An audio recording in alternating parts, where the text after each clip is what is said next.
ಬಾಳೆಪುಣಿಯಲ್ಲಿ ನಡೆದ ಒಂಟಿ ಮಹಿಳೆಯ ಅತ್ಯಾಚಾರ ಮತ್ತು ಕೊಲೆ ಪ್ರಕರಣದ ಆರೋಪಿಗಳನ್ನು ಶೀಘ್ರ ಬಂಧಿಸಿ ಕಠಿಣ ಶಿಕ್ಷೆ ನೀಡಬೇಕೆಂದು ಒತ್ತಾಯಿಸಿ ಮುಡಿಪು ಬ್ಲಾಕ್ ಕಾಂಗ್ರೆಸ್ ಅಧ್ಯಕ್ಷ ಪ್ರಶಾಂತ್ ಕಾಜವಾ ನೇತೃತ್ವದಲ್ಲಿ ಕೊಣಾಚೆ ಠಾಣೆಗೆ ಮನವಿ ಸಲ್ಲಿಸಲಾಯಿತು.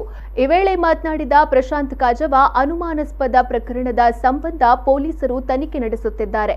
ಆದರೆ ಈ ಪ್ರಕರಣದಿಂದ ಮಹಿಳೆಯರಲ್ಲಿ ಸುರಕ್ಷತೆಯ ಭಾವನೆ ಕಾಡುವಂತಾಗಿದೆ.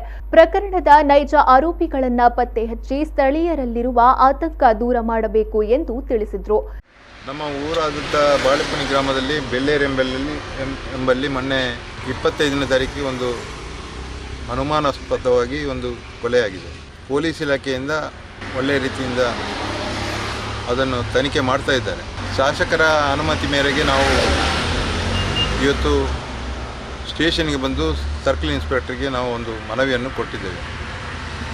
ಮುಂದಿನ ದಿನ ಮಹಿಳೆಯರಿಗೆ ಸುರಕ್ಷಿತವಾದಂಥ ದಿನ ಕಡಿಮೆ ಅಂತ ಅನಿಸ್ತದೆ. ಆದ್ದರಿಂದ ತಾವುಗಳು ಎಚ್ಚೆತ್ತುಕೊಂಡು ಈ ಕೇಸನ್ನು ಶೀಘ್ರವಾಗಿ ಪತ್ತೆ ಹಚ್ಚಿ ನೈಜ ಅಪರಾಧಿಗಳನ್ನು ಹಿಡಿಬೇಕಂತ ಈ ಮೂಲಕ ನಾವು ಜಿಲ್ಲಾ ಪಂಚಾಯತ್ ಸದಸ್ಯೆ ಮಮತಾ ಗಟ್ಟಿ ಮಾತನಾಡಿ, ಬಿಜೆಪಿ ಸರ್ಕಾರ ಬಂದ ನಂತರ ದೇಶವಾದ್ಯಂತ ನಿರಂತರವಾಗಿ ಮಹಿಳೆಯರ ಮೇಲೆ ಅತ್ಯಾಚಾರ, ಕೊಲೆ ನಡೆಯುತ್ತದೆ.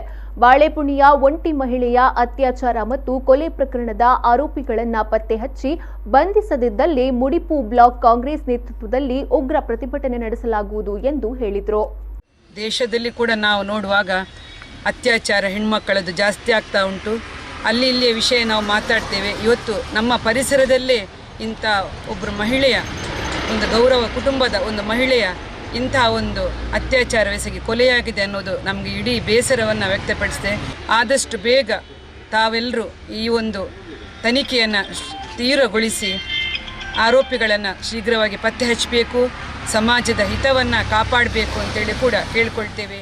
ತಾಲೂಕ್ ಪಂಚಾಯಿತಿ ಸದಸ್ಯ ಹೈದರ್ ಕೈರಂಗಳ, ಎಪಿಎಂಸಿ ಮಾಜಿ ಉಪಾಧ್ಯಕ್ಷ ಉಮ್ಮರ್ ಪಜೀರ್, ಮುಡಿಪು ಬ್ಲಾಕ್ ಕಾಂಗ್ರೆಸ್ ಪ್ರಧಾನ ಕಾರ್ಯದರ್ಶಿ ಅಬ್ದುಲ್ ಜಲೀಲ್ ಮೊಂಟುಗೋಳಿ, ಕಾಂಗ್ರೆಸ್ ಕಿಸಾನ್ ವಿಭಾಗಾಧ್ಯಕ್ಷ ಅರುಣ್ ಡಿಸೋಜಾ, ಕಾರ್ಮಿಕ ವಿಭಾಗಾಧ್ಯಕ್ಷ ನಾಸೀರ್ ನಡುಪದವು, ಸೇವಾದಳದ ಅಧ್ಯಕ್ಷ ಸಮೀರ್ ಪಜೀರ್ ಮೊದಲಾದವರು ಉಪಸ್ಥಿತರಿದ್ದರು.